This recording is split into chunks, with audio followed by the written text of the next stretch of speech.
Cuando hablamos de la palabra reestructurados, estamos hablando de la modificación de una estructura, de un proyecto o de una institución. Es decir, nosotros hemos visto a lo largo de estas enseñanzas que nosotros somos un proyecto del reino. Nosotros somos el proyecto de Dios en esta tierra. Que nosotros somos una institución, por otra parte, también divina. Y como institución tenemos toda una estructura que de alguna u otra manera nos lleva a pensar, a relacionarnos, a accionar, a vivir, a decidir, a creer, a tener ciertas actitudes, a percibir desde ciertas dimensiones, a tener una visión inclusive natural, humana, como también espiritual. Entonces, cuando nosotros estamos hablando de la reestructuración, estamos haciendo referencia a esa modificación de la estructura interior de nuestras vidas, de nuestros pensamientos, de nuestro ser, como instituciones de Dios y como proyectos divinos.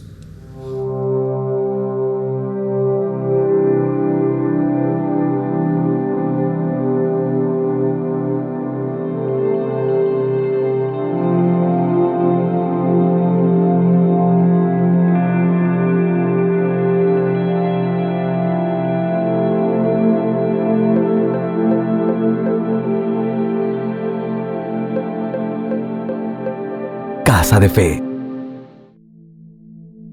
El proceso no siempre es bien asumido, ¿verdad? Nosotros, los hijos de Dios, cuando escuchamos la palabra proceso, nos imaginamos o aducimos una serie de cosas malas, ¿verdad? Yo no quiero ser procesado, estoy en proceso. Y se convierte en un pesar y en una carga. Y deja de ser disfrutado, experimentado, y por otra parte hasta se quita de vista el aprendizaje que uno está experimentando, la transformación. El aprendizaje, tenemos que darnos cuenta que no es al final del proceso. Nosotros tenemos que tener una mentalidad que nos permita durante el proceso estar aprendiendo. Y eso inevitablemente va a producir en nosotros algo diferente, nos va a poder permitir o nos permite tener una perspectiva distinta. Cuando hablamos de la palabra reestructurados, estamos hablando de la modificación de una estructura, de un proyecto o de una institución. Es decir, nosotros hemos visto a lo largo de estas enseñanzas que nosotros somos un proyecto del reino. Nosotros somos el proyecto de Dios en esta tierra. Que nosotros somos una institución, por otra parte, también divina.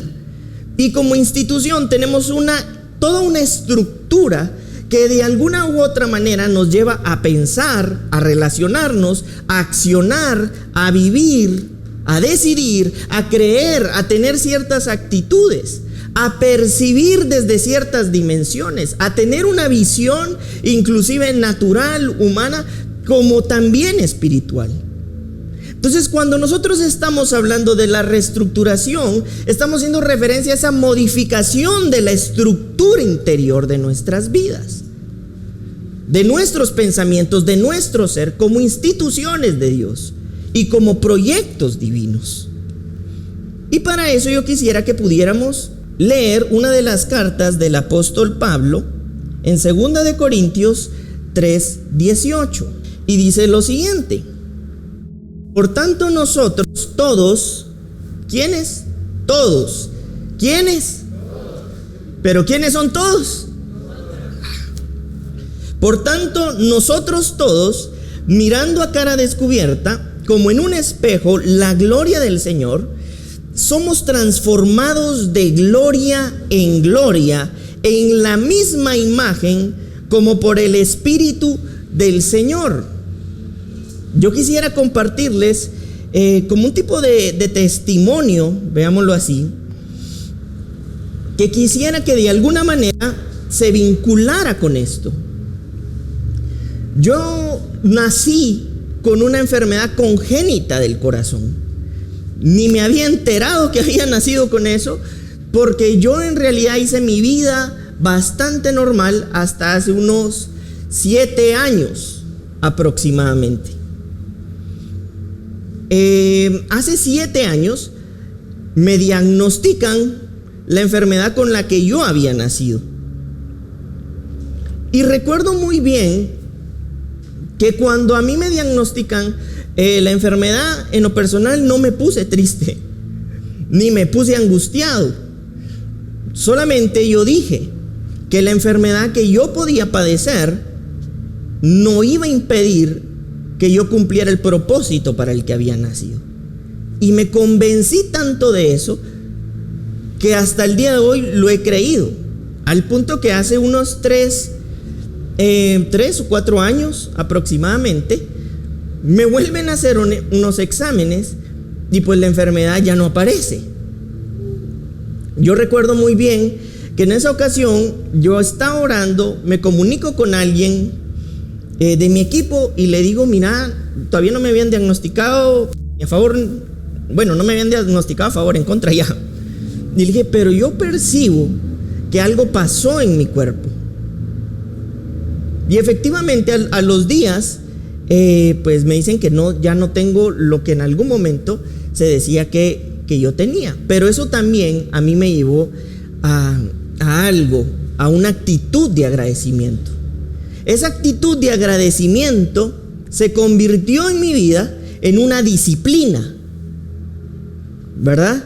Los que me conocen, inclusive cuando vamos a algún acceso o a algún lugar, saben que no como cualquier cosa, por ejemplo.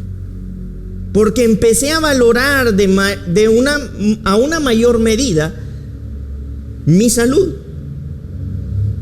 Y empecé a realizar ejercicio. ¿Pero por qué les explico esto? Porque el abrir los ojos a esa realidad de sanidad en mi vida me transformó de tal manera que mi vida no volvió a ser la misma. En este versículo se nos habla de la palabra transformación. Y nadie puede ser transformado en lo que no cree.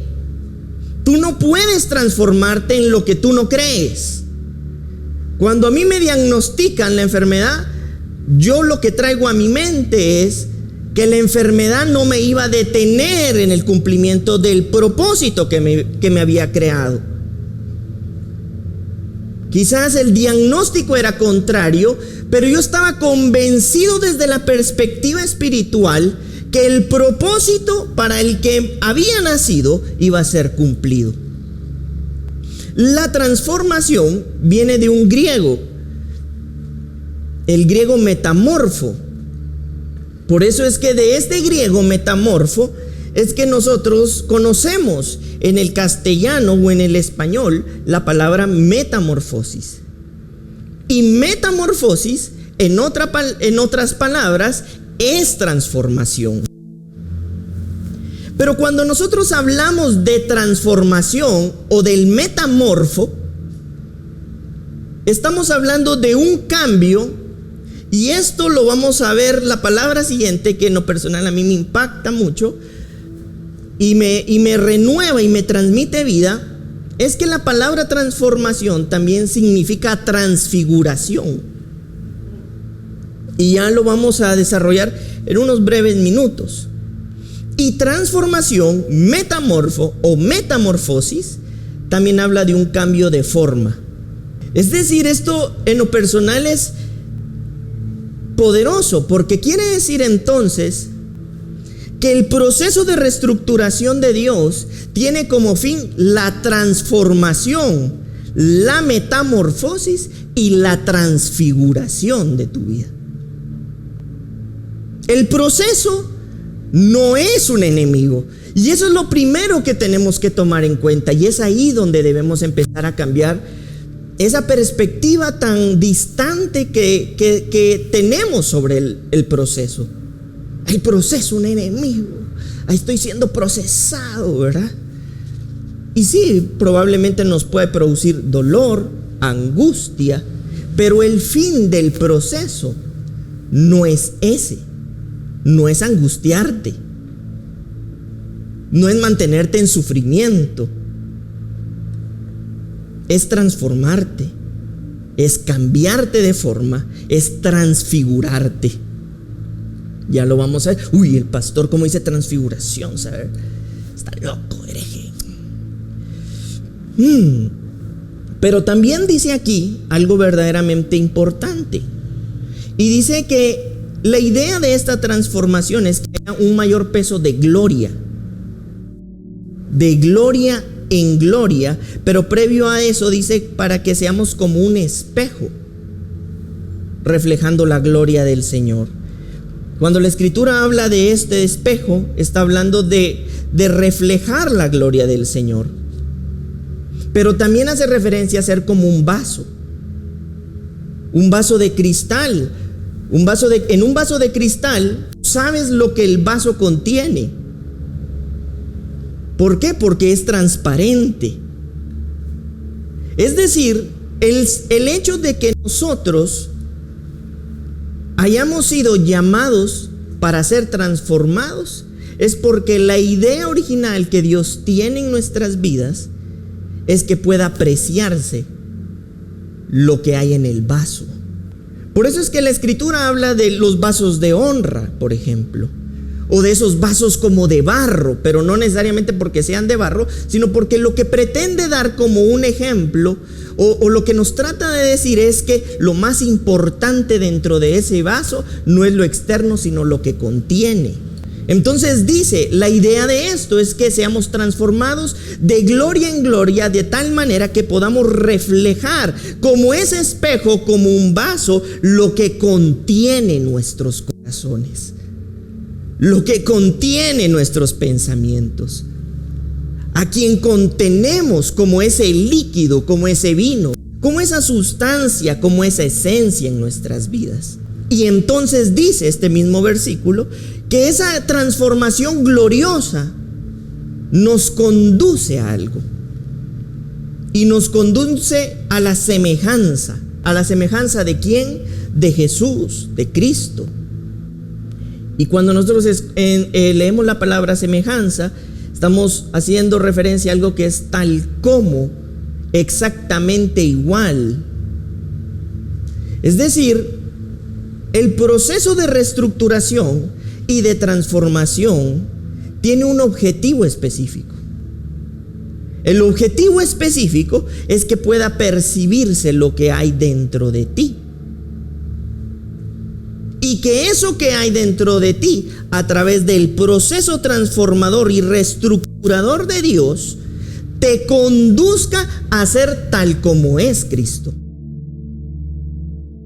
Wow, y esto parece algo imposible porque a lo largo del tiempo hemos escuchado en muchas ocasiones que las personas dicen a él porque era Jesús. Pero yo creo que Jesús no estaba errado ni equivocado, ni se inventó algo cuando él dijo o hizo mención que a cosas mayores a las que él había hecho haríamos. ¿Saben por qué? Porque a la final él mismo es el hacedor de todas las cosas.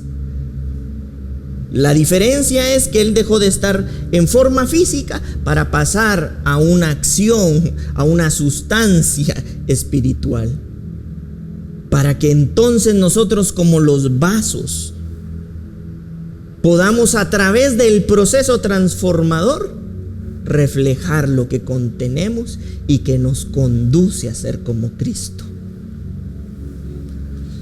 Ahora bien, vamos a leer lo que dice Mateo, el Evangelio de Mateo, capítulo 17, versículo 2. Y dice, y se transfiguró delante de ellos, y resplandeció su rostro como el sol, y sus vestidos se hicieron blancos como la luz. Cuando nosotros hablamos de transfiguración, estamos hablando de un cambio de forma, de modo tal que revela su verdadera naturaleza y su cultura. Dios aquí, Jesús aquí, estaba revelando su verdadera naturaleza y su verdadera cultura. Y por eso es que de pronto no se llevó a todos, porque no era tal vez el momento que todos lo vieran en esa naturaleza y en esa cultura. Por eso es que dice específicamente aquí que su rostro resplandeció como el sol y sus vestidos hicieron blancos como la luz. Pero ¿saben qué es lo glorioso y lo maravilloso de esto? Que transformación es igual a transfiguración. Es decir, que el proceso de reestructuración y de transformación, lo que expone en tu vida es tu verdadera naturaleza y tu verdadera cultura. O sea, esto es glorioso. Por eso es que dice en la Escritura, como lo leímos, que somos como el espejo, como ese vaso que permite ver a través de la reestructuración, del proceso y de la transformación, ¿cuál es tu naturaleza? Y nosotros fuimos recreados a través del Hijo de Dios en una nueva creación que tiene por diseño el triunfo y la victoria de Cristo. Es decir, el proceso en nosotros no debería sino evidenciar la naturaleza y la cultura y no la destrucción de nuestros corazones o de nuestros pensamientos. Es decir, era evidente de una forma muy visible que Jesús contenía otra nueva naturaleza. Y hemos visto que genéticamente y espiritualmente hemos sido constituidos en una dimensión de otra naturaleza, que es la naturaleza de Dios, la naturaleza divina. ¿Por qué en algún momento Dios, a través de su Hijo, traslada los mandamientos a una dimensión espiritual de tal forma que puedan estar en nuestros corazones? Porque la ley en sí misma era tan perfecta, y era tan perfecta porque era una ley de Dios. Es decir, solo un Dios podía cumplirla. Por eso es que el hombre no podía. Y dice la misma Escritura que quien incumplía uno de los mandamientos incumplía toda la ley. Así de complejo era. Entonces, la ley no te perfeccionaba, no te daba de su naturaleza, y es entonces en donde Dios sabe que la única manera de que nosotros contengamos esa naturaleza es que esa ley ya no esté fuera. Por eso dice la Escritura que la puso en las tablas de nuestro corazón, para que lo que contenía esa ley perfecta ya no estuviera fuera, sino ahora pudiera estar dentro. Por eso el proceso de reestructuración y de transformación en tu vida lo que va a hacer es exponer la naturaleza y la cultura que gobierna tu corazón y que gobierna tus pensamientos. ¿Qué pasan en nuestros momentos? Y aquí podríamos hacernos esa pregunta. En el momento del proceso, de la reestructuración y de la transformación, si somos honestos, digámoslo solo a nosotros, ¿verdad? No es necesario que yo miren, ¿verdad? ¿Cuál ha sido la naturaleza que se ha dado a conocer?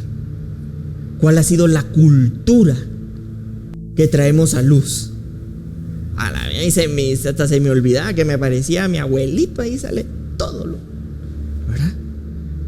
Ahí en ese momento, mira, yo de verdad, yo quería de todo menos.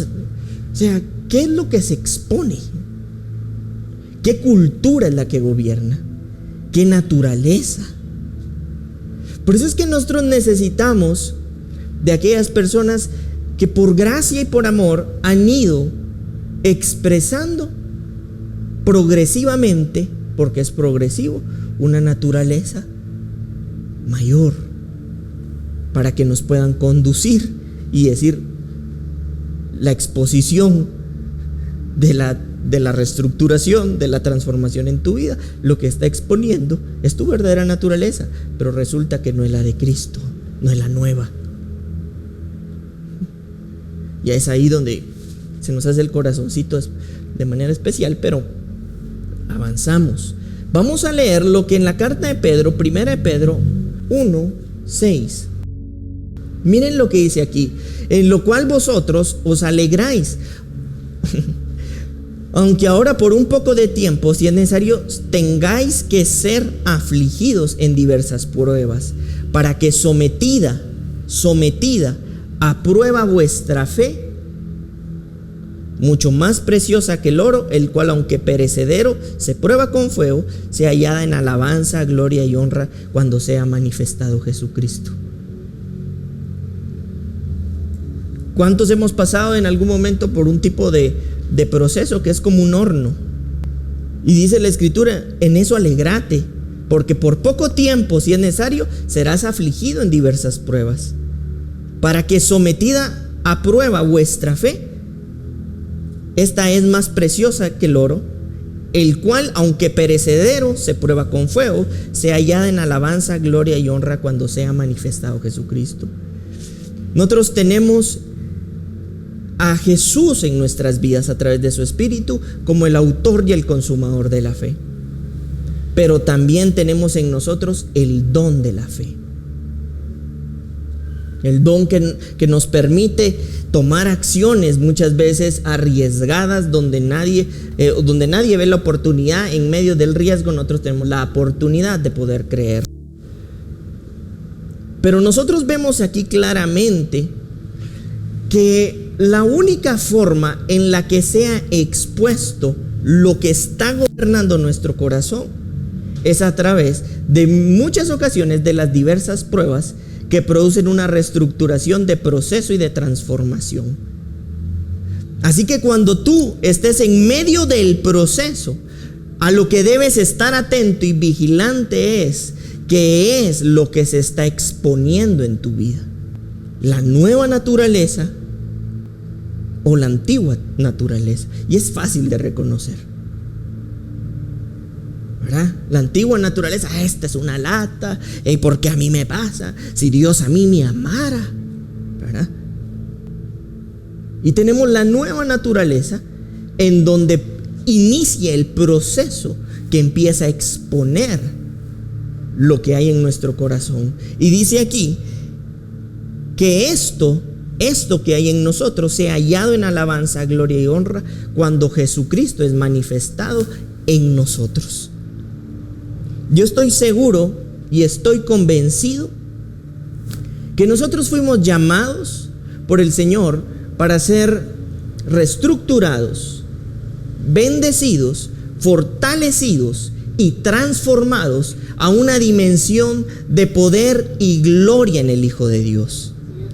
Yo no sé qué escenario te puedas tú encontrar en este momento o en este instante, pero lo que sí sé es que no importando cuál es el contexto o el escenario en donde tú te encuentres, lo que puede ser manifestado en medio de ese escenario es la misma victoria de Cristo a través de tu corazón y de tus pensamientos.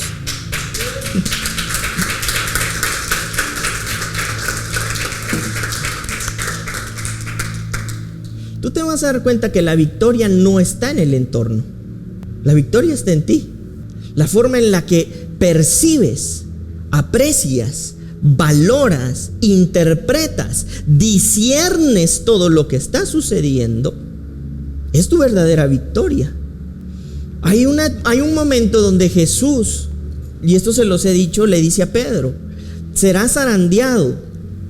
Veíamos que esta palabra zarandear viene de tamizar.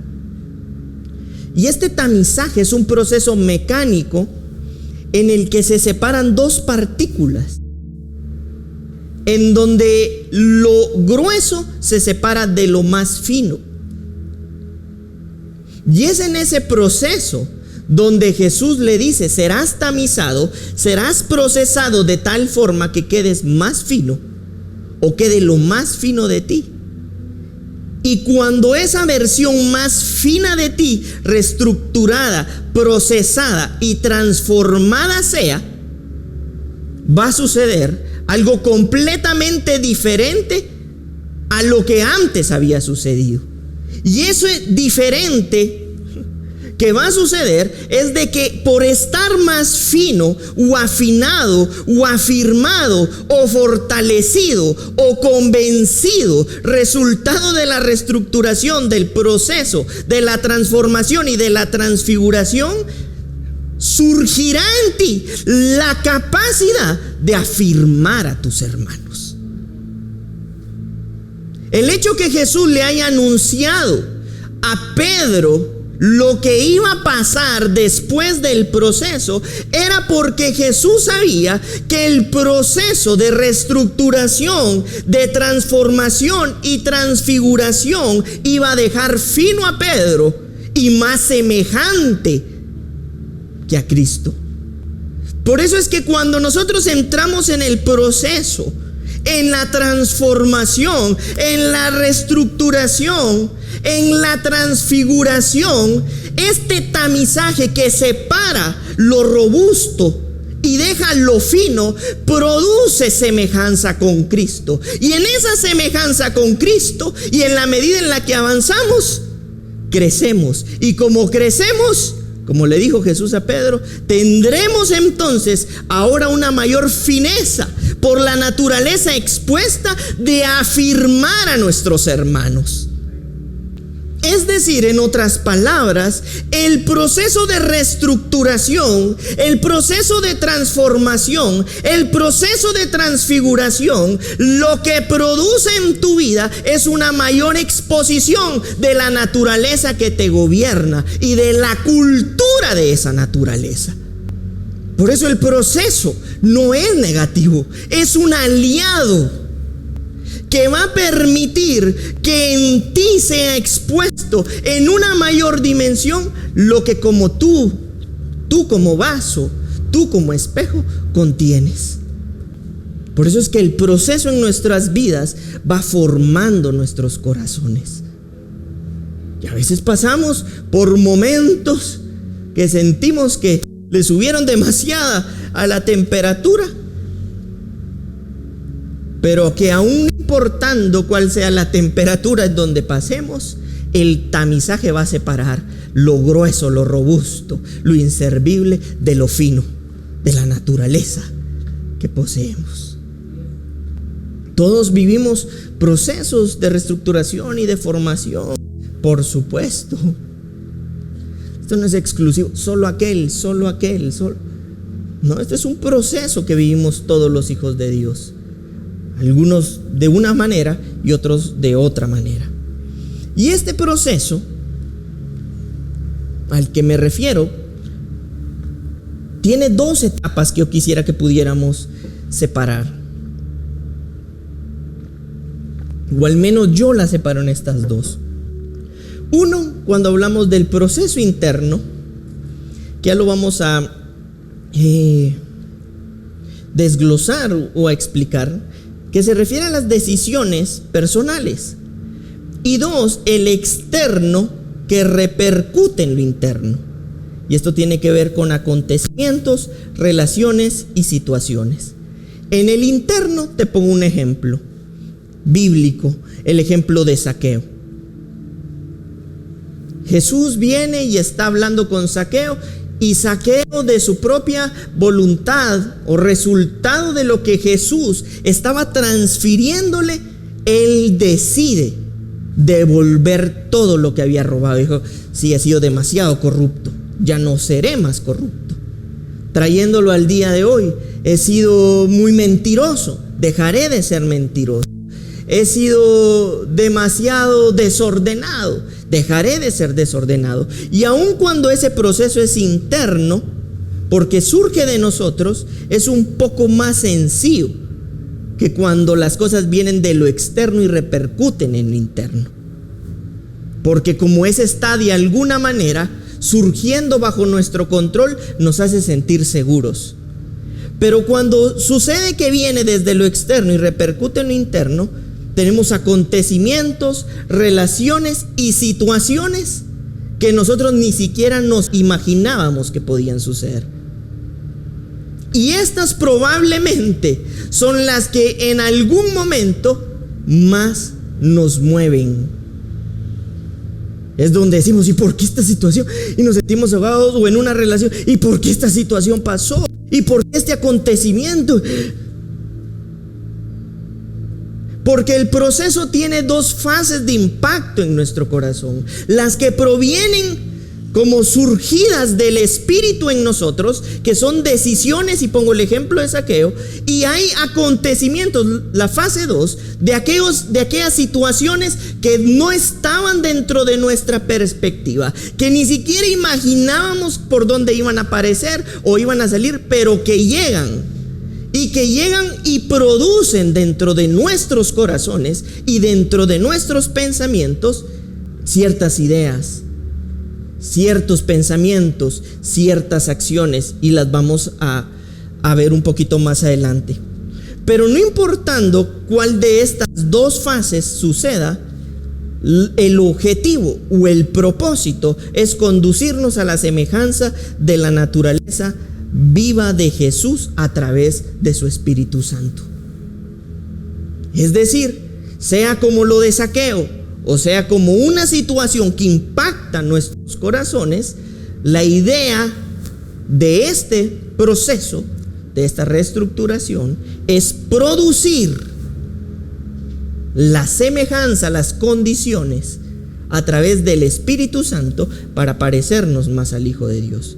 Y por eso es que nosotros podemos ver en Proverbios 27, 17, Proverbios 27 y 17 dice: el hierro se afila con el hierro, y el hombre al relacionarse con el hombre. Ahí estamos hablando de esta parte de lo externo, relaciones. Y vemos en Primera de Pedro 5:10 lo siguiente: mas el Dios de toda gracia, que nos llamó a su gloria eterna en Jesucristo, después de que hayáis padecido un poco de tiempo, Él mismo os perfeccione, afirme, fortalezca y establezca. Eso nos está hablando de lo externo que impacta lo interno, acontecimientos, situaciones. Es decir, en las relaciones, el Señor utiliza las mismas relaciones para ¿cómo se podría decir? Afinar el desarrollo de nuestra naturaleza. Y es aquí donde probablemente tendríamos que preguntarnos cómo hemos accionado ante relaciones en donde de alguna manera nosotros nos sentimos afectados. ¿Qué es lo que ha sido expuesto? ¿El amor? ¿La gracia? ¿El perdón? Porque si el fin último del proceso es la semejanza y evidenciar la naturaleza y nuestra cultura, ¿qué naturaleza fue conocida?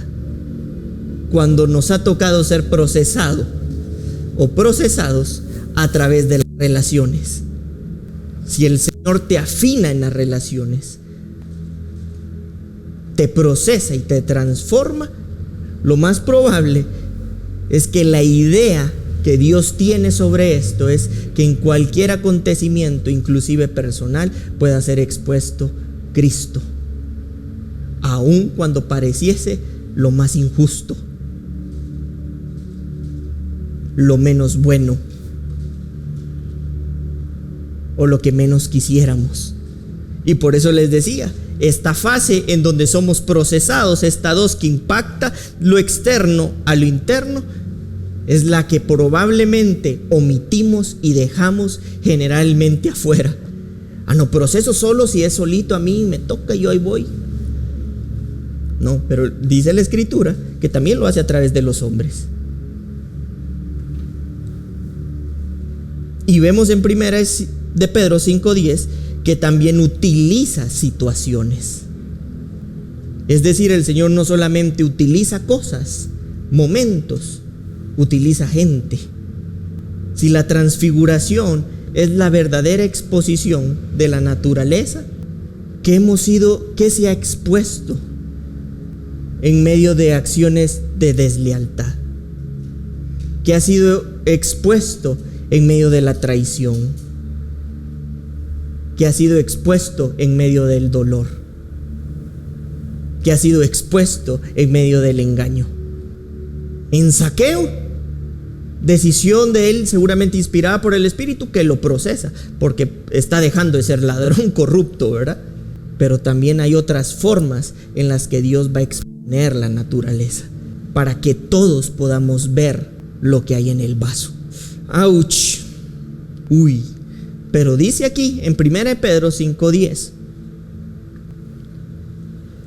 hay una versión que dice lo siguiente que te voy a leer. En 1 Pedro 5:10 dice, este Dios mismo, ahí dice, padeció un poco de tiempo, él mismo dice. Y en esta versión dice, perfeccione, confirme, corrobore y establezca.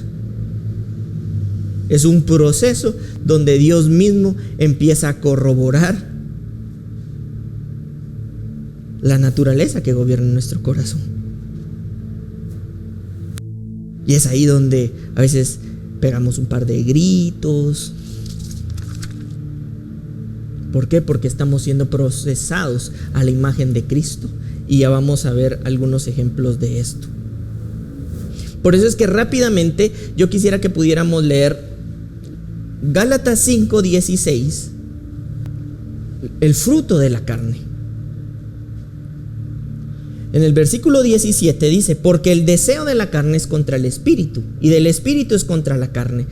Y estos se oponen entre sí para que no hagáis lo que quisiereis.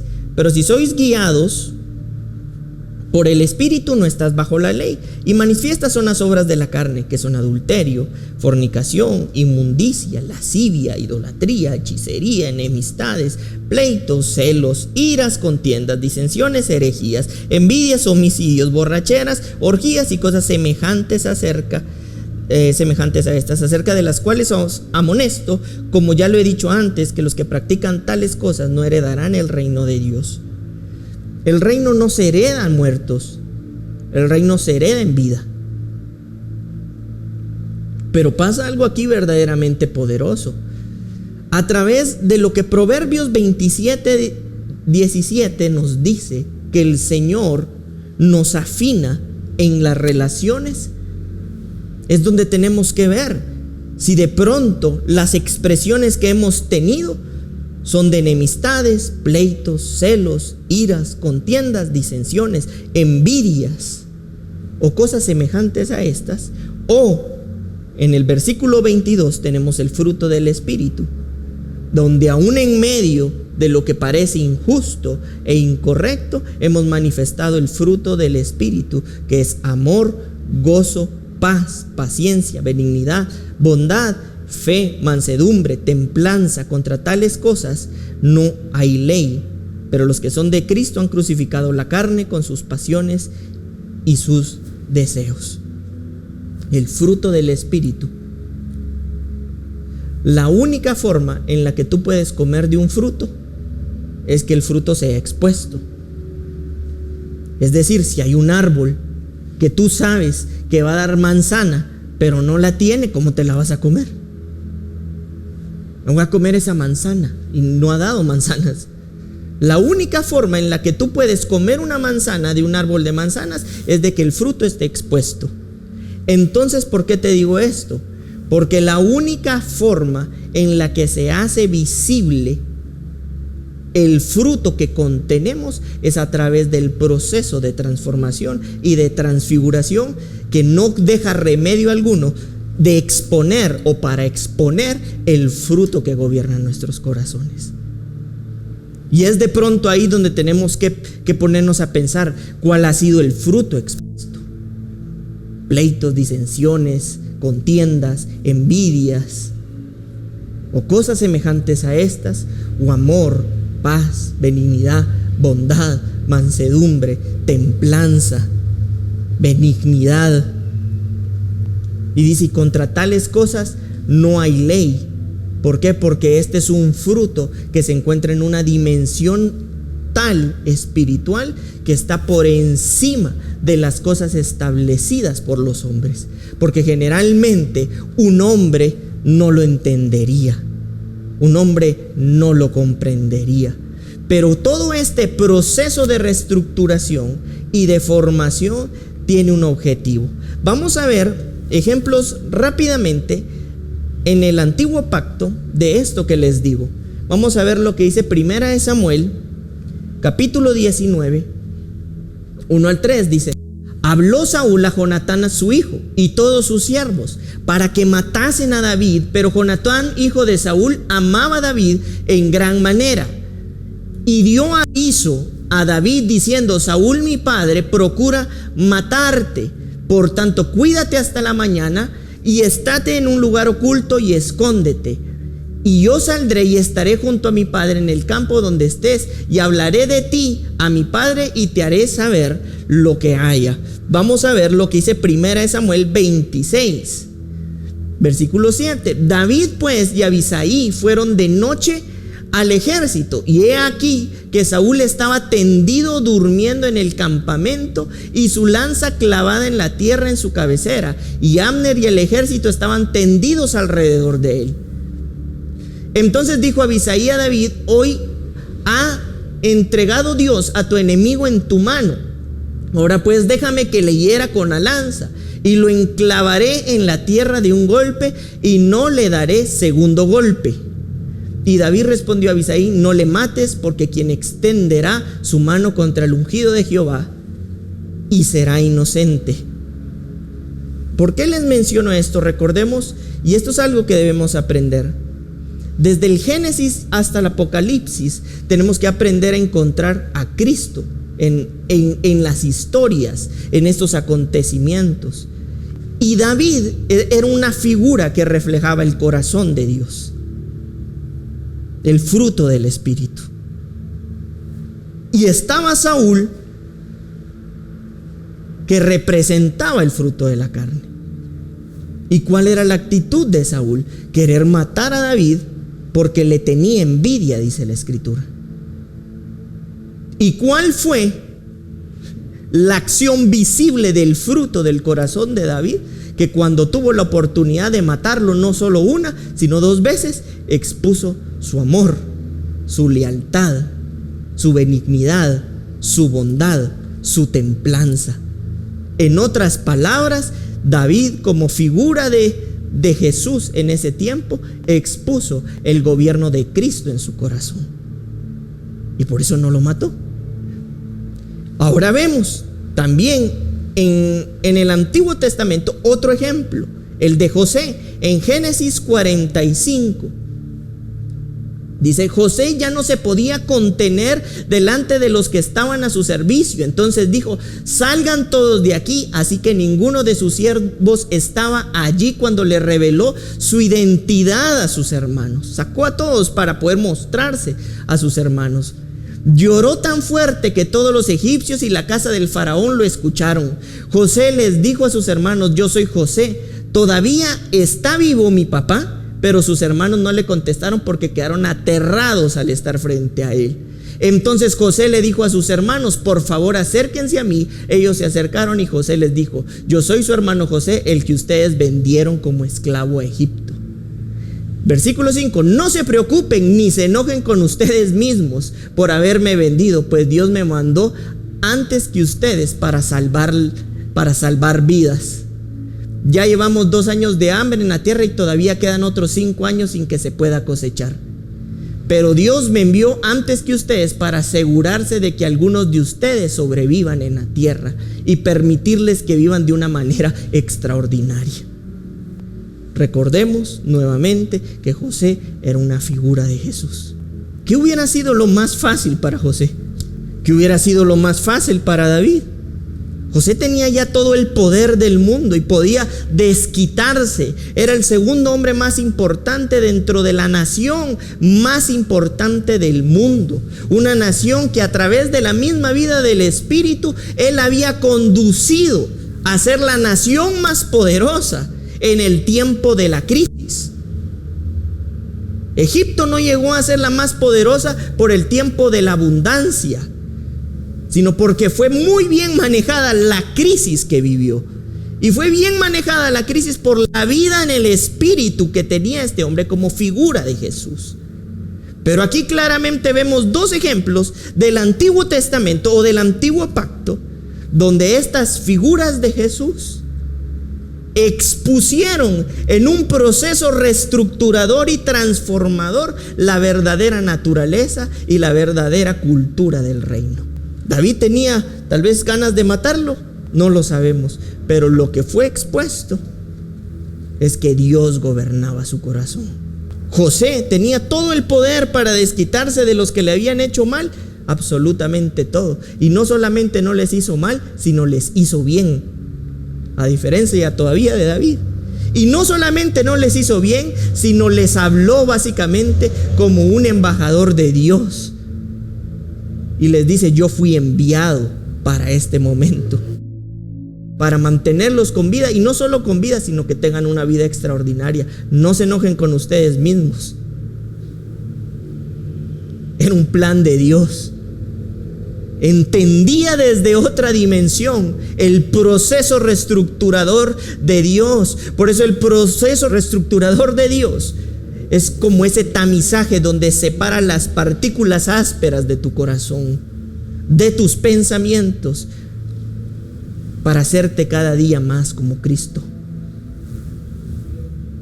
Por eso no menosprecies lo que pueda llegar y lo que pueda pasar. Ya sea en la fase 1 donde tú tomas decisiones porque el Espíritu te lleva a eso, o en la fase 2 donde lo externo impacta lo interno. Lo que procuran estas situaciones es que sea expresada la verdadera naturaleza y la verdadera cultura que gobierna tu corazón. Ay, pastor, usted lo dice fácil, de plano a usted nunca le ha pasado nada. ¿Me ha pasado? Pues? Me ha pasado. De muchas formas y de muchas maneras. Pero el mayor anhelo que gobierna mi corazón es poder llegar a decir, como un día lo dijo Pablo, no solo porque lo puedo decir, sino como una experiencia de vida, que no soy yo el quien vive en mí, sino es Cristo el que vive en mí. Y que a través de esa expresión visible de Dios, mis entornos sean transformados y puedan conocer la expresión de la transformación, de la reestructuración, de la transfiguración de Cristo en mi vida.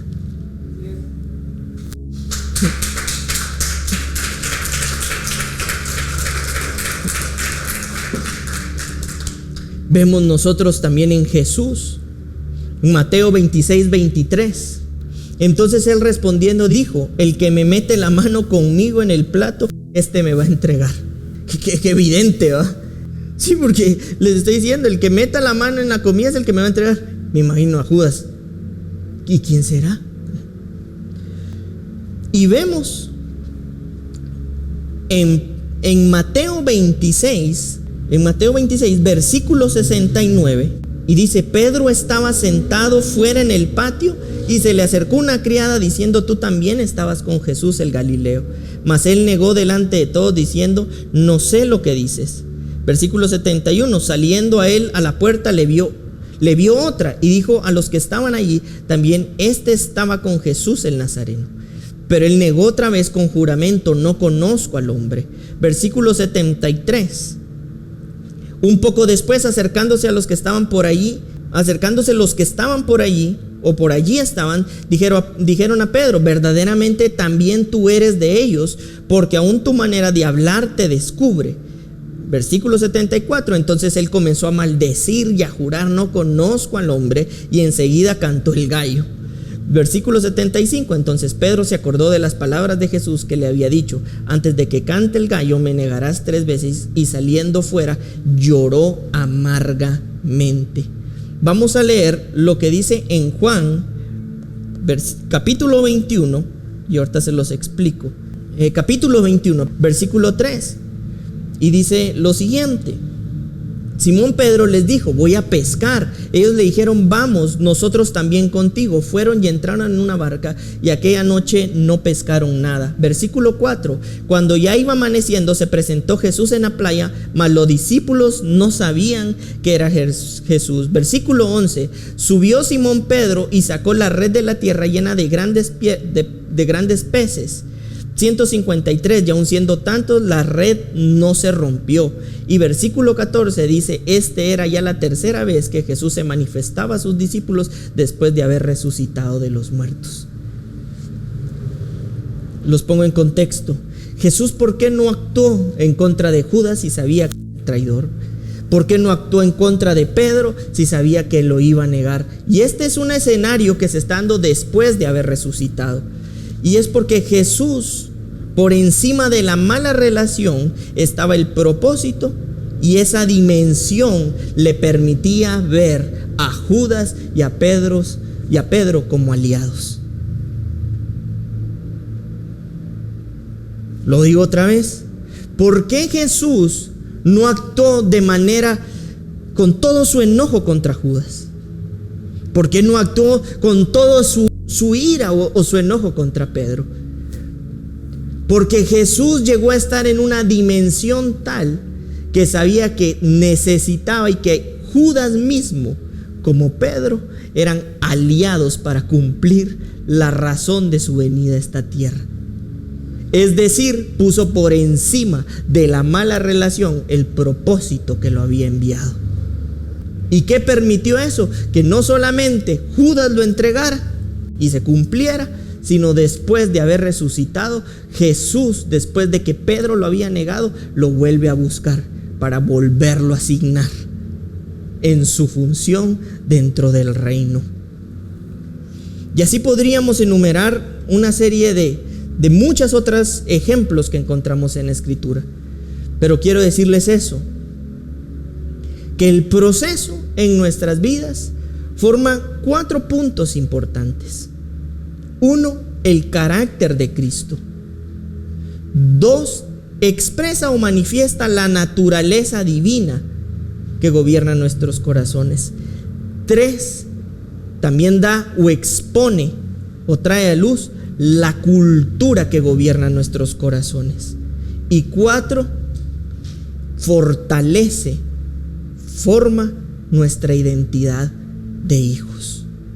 Hay un elemento y principio fundamental, estructural en la transformación, y quisiera que lo pudiéramos ver rápidamente. Gálatas 2, versículo 11 al 14 dice: pero cuando Pedro vino a Antioquía, le resistí cara a cara, el apóstol Pablo, porque era de condenar el apóstol Pablo al apóstol Pedro.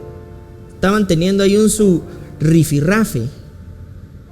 Versículo 12: pues antes que viniesen algunos de parte de Jacob, comía con los gentiles, pero después de que vinieron se retraía y se apartaba porque tenía miedo de los de la circuncisión. Es decir, Pedro tenía la luz y entendía que lo de la ley ya había quedado obsoleto. Pero la presión social hizo de que él fingiera que no los conocía, a los que portaban la luz. Y dijo: mejor me voy con estos porque y sigo aparentando que soy de ellos, ¿verdad? Y el versículo 13 dice, y eso molestó al apóstol Pablo, porque discernió y se dio cuenta lo que estaba haciendo. Y en el versículo 13 dice: y en su simulación participaban también los otros judíos, de tal manera que aún Bernabé fue también arrastrado por la hipocresía de ellos.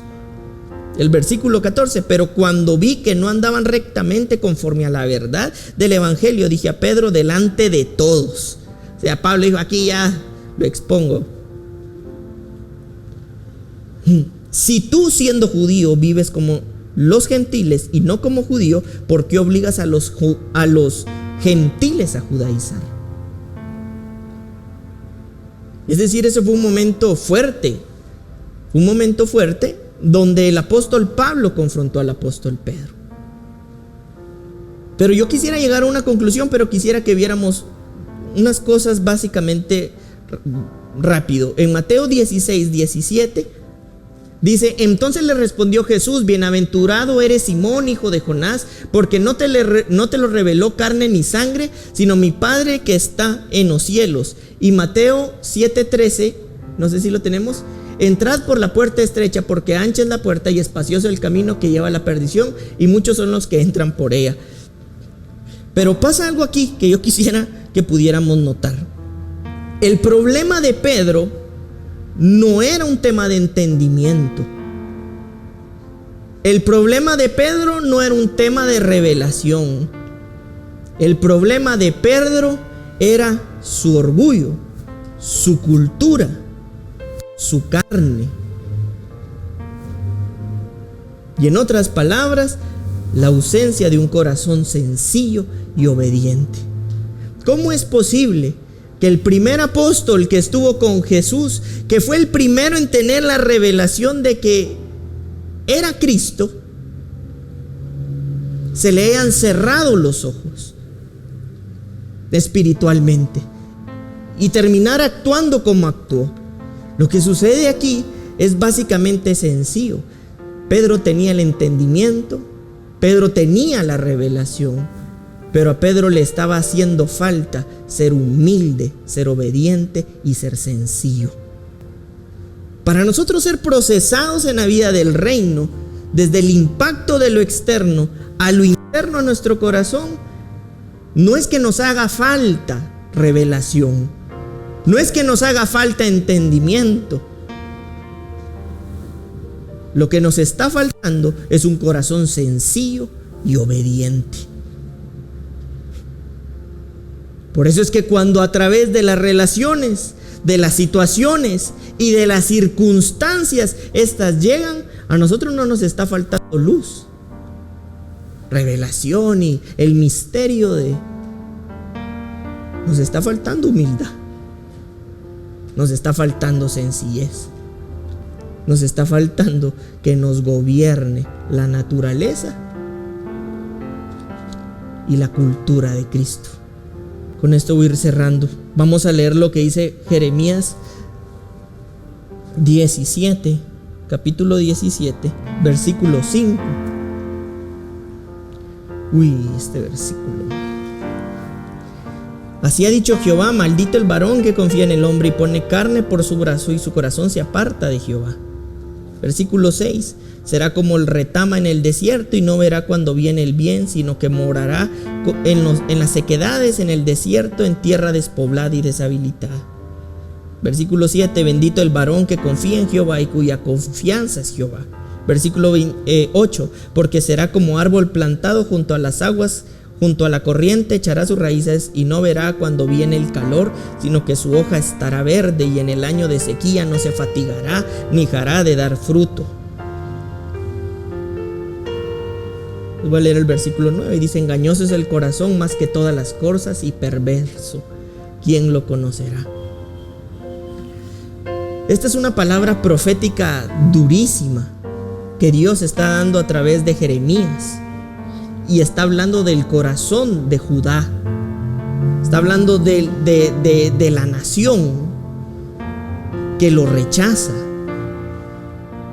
que posteriormente que lo rechaza, la misma escritura lo narra, Dios la constituye en su enemiga, porque no reconoció la venida del Hijo, dice. E incluso habla sobre un juicio y etcétera, etcétera. Es otro tema. Pero pasa algo aquí verdaderamente poderoso que yo quisiera que pudiéramos extraer. Y es que es inevitable que así como Dios habló a través del profeta Jeremías, cuando nosotros simple y sencillamente vemos las cosas desde el plano humano o terrenal, dejemos de ver a Cristo. Por eso es que dice aquí: la maldición del hombre es que confíe más en el hombre que en Cristo mismo.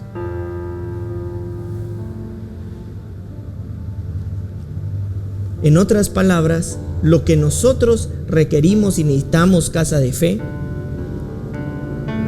es que nuestro corazón, independientemente de cómo esté siendo procesado por la fase 1 o por la fase 2, tengamos claro que el objetivo y el propósito de este proceso de transformación, de transfiguración, es la semejanza con el Hijo de Dios. Yo no sé por dónde tú hayas estado pasando, yo de verdad no sé qué tipo de situaciones puedan estar sucediendo, pero lo que sí sé es que no importando cómo se llame, cómo sea y de dónde venga, el objetivo principal del propósito es hacerte como Cristo. Que como ese vaso, la naturaleza, lo que hay en tu corazón, ese fruto sea visible y sea conocido. Nosotros necesitamos una generación no solo entendida, no solo con revelación, sino con un corazón sencillo y obediente. Y con esto cierro. Es importante darnos cuenta que donde está nuestro corazón, ahí está nuestro tesoro. Y en donde está nuestro tesoro, invertimos tiempo y tesoro. Si tu corazón está en Cristo, ahí vas a invertir tu tiempo y tu tesoro. Y eso va a provocar que llueve, truene o relampaguee, cada día tú más fortalecida, más bendecida, más como Cristo en esta tierra.